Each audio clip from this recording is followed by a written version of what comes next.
Hello everyone, welcome back to my channel. मैं माया कराड़िया फिर एक नए टॉपिक के साथ। आज हम बात करेंगे कक्षा 11 के सेकंड चैप्टर के बारे में, जीव जगत का वर्गीकरण।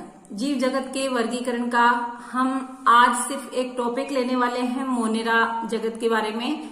इससे पहले कि मैं मोनेरा जगत के बारे में आपको बताऊं, टैक्सोनॉमी या वर्गीकरण विज्ञान क्या है। गाइज, जीवों को समानता और असमानता के लक्षणों के आधार पर हम समूहबद्ध करते हैं, और जो समूहबद्ध करना है यही वर्गीकरण होता है। यह जिस विज्ञान के अंतर्गत अध्ययन किया जाता है वह टैक्सोनॉमी होती है, यानी कि जीव विज्ञान की शाखा जिसके अंतर्गत जीवों का वर्गीकरण किया जाता है, यानी जिसमें क्लासिफाई किया जाता है जीवों को, ये टैक्सोनॉमी कहलाती है या वर्गीकरण विज्ञान कहलाती है। टैक्सोनॉमी जो वर्ड है ये दो ग्रीक शब्दों से मिलकर बना हुआ है, टैक्सिस और नॉमस। यानी टैक्सिस का मतलब होता है व्यवस्था और नॉमस का मतलब होता है स्टडी, यानी टैक्सोनॉमी। वर्गी की शब्द का प्रयोग सबसे पहले जो है AP डी कैंडोले ने किया था। गाइस, ध्यान रखिएगा, कैंडोले वैज्ञानिक थे जिन्होंने सबसे पहले टैक्सोनॉमी शब्द का यूज किया। तो बात करते हैं कि हम कोई भी जीव है उसका एक एक करके अध्ययन करें, तो गाइस ये असंभव सी बात होती है। इसीलिए प्रारंभिक कंडीशन में क्या होता था कि भोजन, वस्त्र, आवास, इनके आधार पर समूह बना दिए जाते थे और वर्गीकरण की कोशिश की जाती थी। फिर धीरे धीरे वैज्ञानिकों का ध्यान इस ओर आकर्षित हुआ। अरस्तु जो वैज्ञानिक थे उन्होंने सबसे पहले कई क्राइटेरिया अपनाई, जिसमें कि उन्होंने द्विनाम पद्धति दी, यानी कि द्विनाम पद्धति दी। ये हम द्विनाम पद्धति कैरोलस लिनियस ने दी है, इसके बारे में स्टडी करें। तो उससे पहले मैं आपको बता दूं कि इस चैप्टर में आपके Monera kingdom, Protista, fungi, plantae, animalia, virus, viroid और लाइकेन, इनकी स्टडी चलेगी। सबसे पहले आज हम इस पार्ट फर्स्ट में मोनेरा किंगडम के बारे में स्टडी करेंगे। जीवों के वर्गीकरण के वैज्ञानिक मानदंडों का उपयोग सर्वप्रथम अरस्तु ने किया था, यानी कि जो क्राइटेरिया अपनाए गए, जो बेसिस अपनाए गए, जो आधार अपनाए गए, ये आधार वैज्ञानिक मानदंड या आधार, ये सबसे पहले इनका उपयोग किया अरस्तु ने। उन्होंने प्लांट्स को उनके बाह्य लक्षणों के आधार पे, आकारिक लक्षण क्या होते हैं, मार्फोलॉजिकल कैरेक्टर्स होते हैं, जो कि बाहर से प्लांट्स को देखें और देख करके हम अनुमान लगाते हैं कि ये प्लांट छोटा है या ये प्लांट बड़ा है। इस तरह से जो आकारिकी लक्षण होते हैं, इनके आधार पर हम वृक्ष, झाड़ी और शाख में इनको वर्गीकृत करते हैं।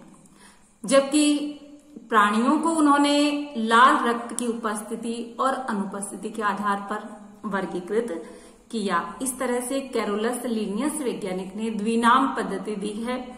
बच्चों ध्यान रखिएगा, एक एक टॉपिक पे एक एक बात आपको बिल्कुल फोकस करनी है। सेकंड चैप्टर का हम पार्ट फर्स्ट पढ़ रहे हैं।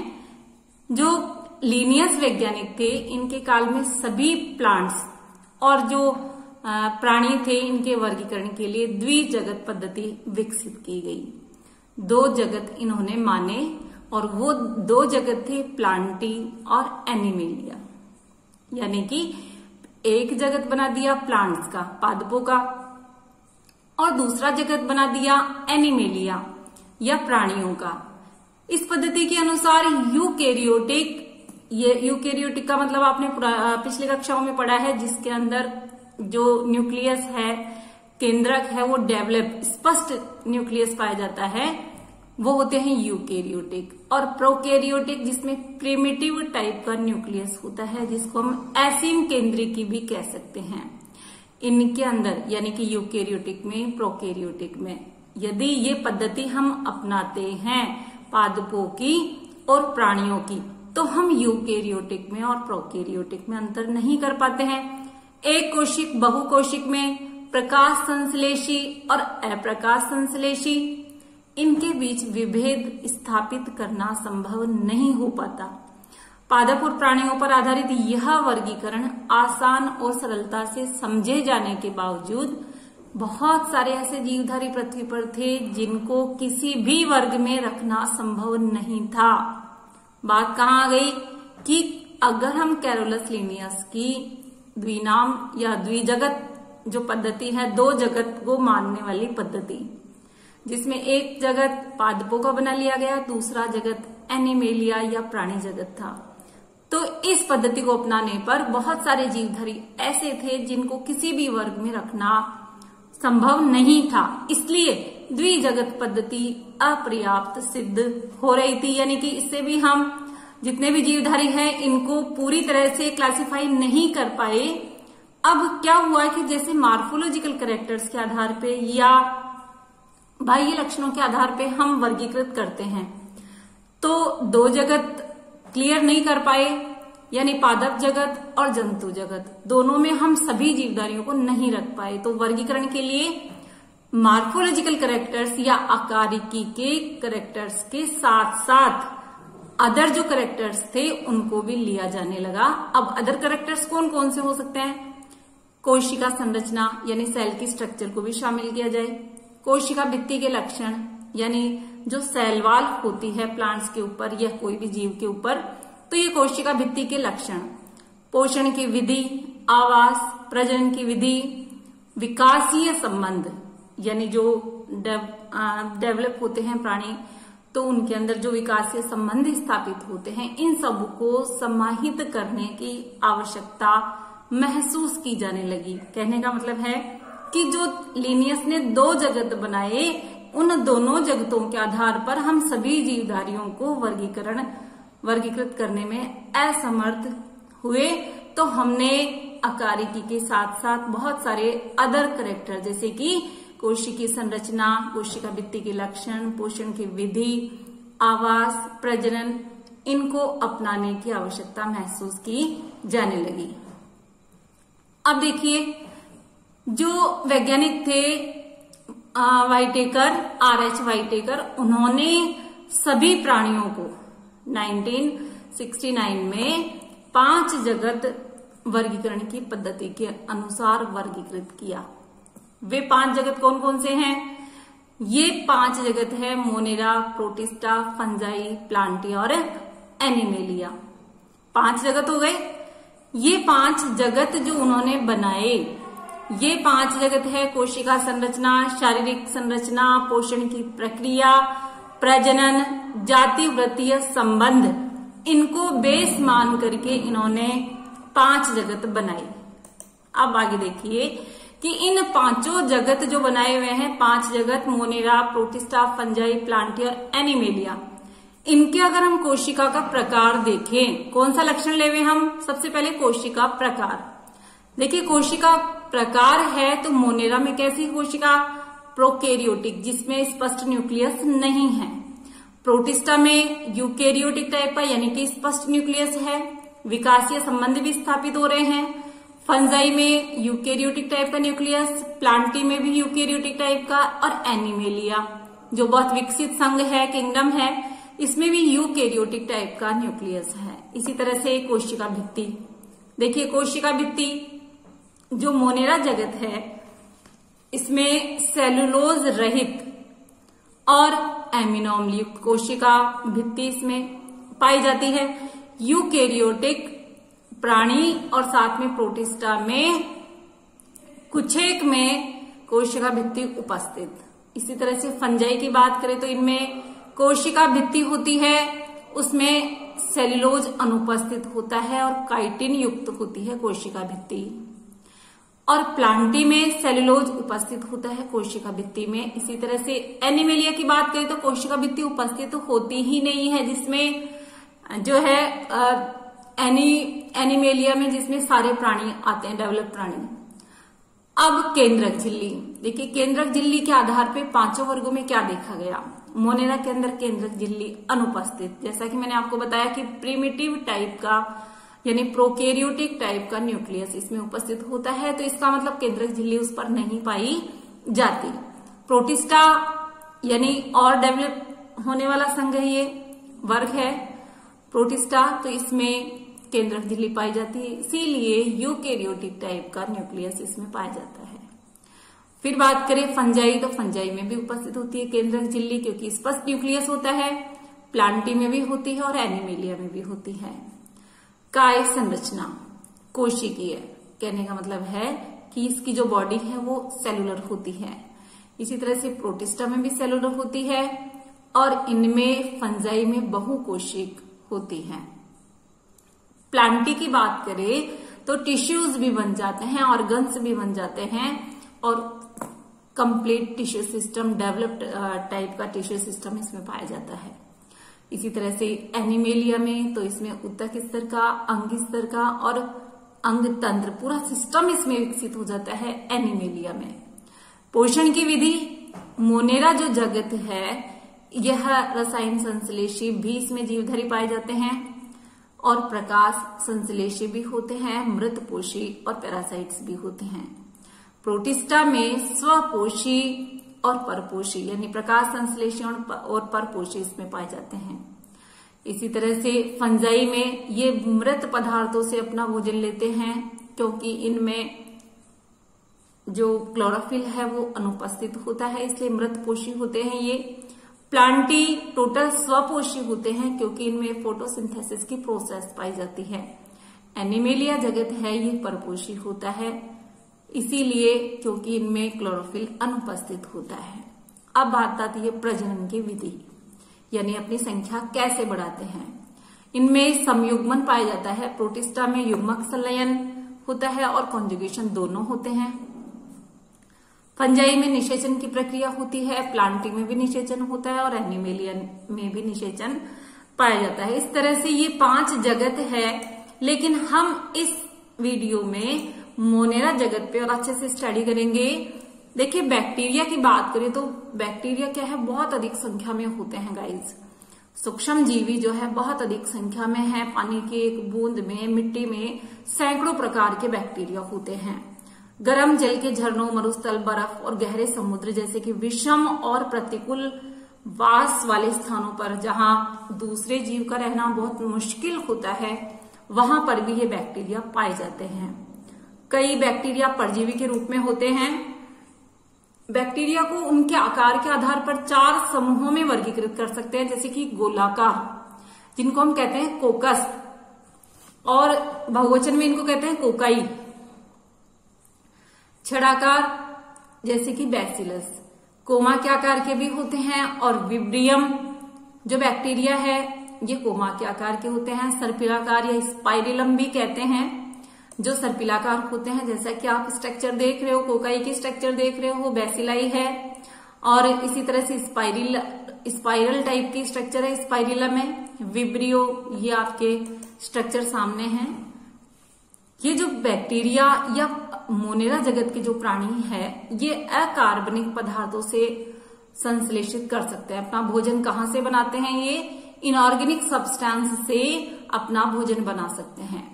प्रकाश संश्लेषी स्वपोषी या रसायन संश्लेषी स्वपोषी होते हैं, अर्थात वे अपना भोजन स्वयं संश्लेषित नहीं करते, अपितु भोजन के लिए अन्य जीवधारी या मृत कार्बनिक पदार्थों पर निर्भर रहते हैं। अब इनके भी हम 2 प्रकार यहां पढ़ने वाले हैं। आद्य बैक्टीरिया, ये विशिष्ट प्रकार के बैक्टीरिया होते हैं जो कि कठिन वास स्थानों जैसे कि लवणीय क्षेत्र, बहुत साल्टी एरिया है, वहां पर भी ये गर्म झरने हैं, थर्मो एसिडोफिलस एरियाज, कच्छ क्षेत्र है, यानी जहां पर बहुत साल्टी और बहुत दलदली रीजन है, वहां पर भी ये पाए जाते हैं आद्य बैक्टीरिया।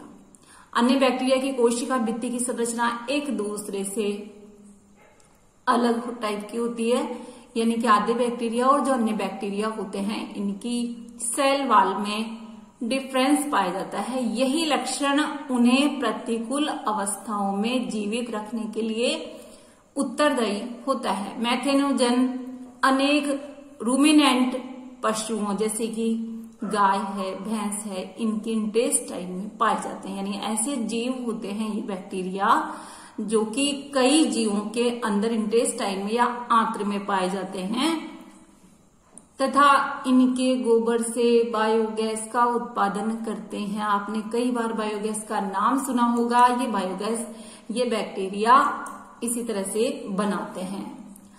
यू बैक्टीरिया या वास्तविक बैक्टीरिया, ये हमने आद्य बैक्टीरिया पढ़ा। अब देखिए यू बैक्टीरिया।